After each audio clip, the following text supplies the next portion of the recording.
দর্শক যেমনটা দেখছেন এই মুহূর্তে কিন্তু জিয়াউর রহমান হলের যে একজন ছাত্র, সে কিন্তু ভোট দিতে এসে ভোট দিয়ে কিন্তু তারকে সাধারণ শিক্ষার্থীরা অভিযোগ জানিয়েছে যে তার নামে যে সে ছাত্রলীগ করত, সেই অভিযোগে তাকে কিন্তু ভ্যানে করে নিয়ে যাচ্ছে এই মুহূর্তে, কিন্তু আপনারা দেখতে পাচ্ছেন। এরকম আমার মতো অনেকেই ছিল। আমি ভাই অনেকের নাম বলতে পারি যারা এখন হলে আছে এবং তারা বড় বড় নেতা, তারা আমাকে এক্সপ্লেন একটা কথা বলছে, আমি কোনো এটা বলতে আসি না, কারণ এটা কালচার ছিল তখন। এটা কিন্তু তারপরে কোনো কোনো ইয়ে করেছি, যদি এটা যদি হতো তাহলে আমি কি কখনো ঢাকা বিশ্ববিদ্যালয়ে কোনো সুযোগ পেতাম? আমি আমার বন্ধুদের সাথে গিয়ে এত ভোট দিয়ে আসি নাই, সকাল 8টায় আমি ভোট দিয়ে আসি সবার সাথে। তারপরে আমি ক্লাস করছি ভাই, আমি মাস্টার্স করতেছি না, নেই আমার সেকেন্ড সেমিস্টার চলতেছে এখন মাস্টার্স। কি আমি হলে ভাই, আমি হলে ঢোকার আমি কাজ করতাম মানে আমি তো ভাই গত পরশু দিন হলে গেলাম ভাই। সে যদি আমাকে না থাকে আমি সবসময় তার সামনে করবো ভাই? এরকম কিছু মানে সে আমাকে সময় দেখবে?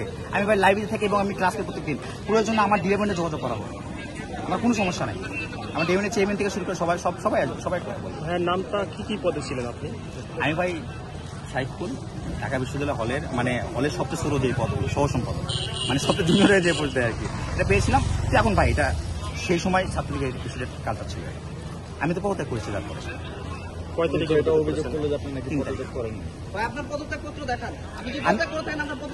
আমি পদ কোথায় দেখাবো এখন? আমাদের এখানে ফোনে থাকলে ফোনে নাই। যদি পাওয়া যায়, দেখেন মিডিয়ার সামনে অনলাইন করে রাখতে পারেন, কিন্তু জুলাই আপনার অ্যাক্টিভিটিস পাওয়া যাবে না। 5 তারিখের আগে কিছু দেখলে দেখান। 5 আগস্টের অবশ্যই নিঃসন্দেহে দেখাবো না, মানে মিডিয়াকে দেখান। এগুলো ছিলাম ফুল টাইম, আমি বাড়িতে ছিলাম, 9 জুলাই থেকে আমি বাড়িতে। সো আমার অনলাইনে অ্যাক্টিভিটিস করার ছাড়া আমার কোনো ইয়া নাই, আমি অনলাইন অ্যাক্টিভিটিস করেছি। গ্রামের বাড়ি কোথাও আপনার? আমার বগুড়া। কোন থানা? শাহজাহানপুর। গ্রাম হচ্ছে গয়নাকুড়ি গ্রাম।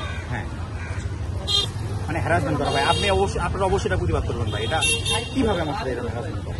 আপনি আপনার এভিডেন্স গুলো দেন। হ্যাঁ অবশ্যই। গালাগালি করতো, টর্চার করতো, আমাদেরকে দিয়ে বিভিন্ন কাজ করাই নিত।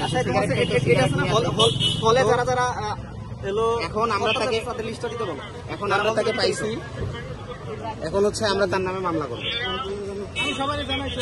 সাংবাদিক ঝামেলা করছে, বিরক্ত হচ্ছেন, তো সাংবাদিকের উপর আপনার অভিযোগটা কি? হ্যাঁ, কি ঝামেলা করছে আপনি? আপনার সাথে কি ঝামেলা করছে বলুন? বিরক্ত করেছে আপনাকে? আপনারা সবাই বিরক্ত করতেছে। কিভাবে বিরক্ত করলেন? ক্যামেরা নামান না। কেন না আপনি বললেন না যে বিরক্ত করছে? ভাই ক্যামেরাটা নামান না, ক্যামেরা ছাড়া কথা বলেন। উনি তো বললো যে সাংবাদিকরা নাকি বিরক্ত করছে।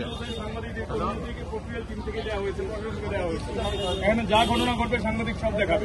হ্যাঁ, আপনার বলেন সাংবাদিকরা ভেজাল, এটা কোন ঘটনা কথা বলতে পারেন না।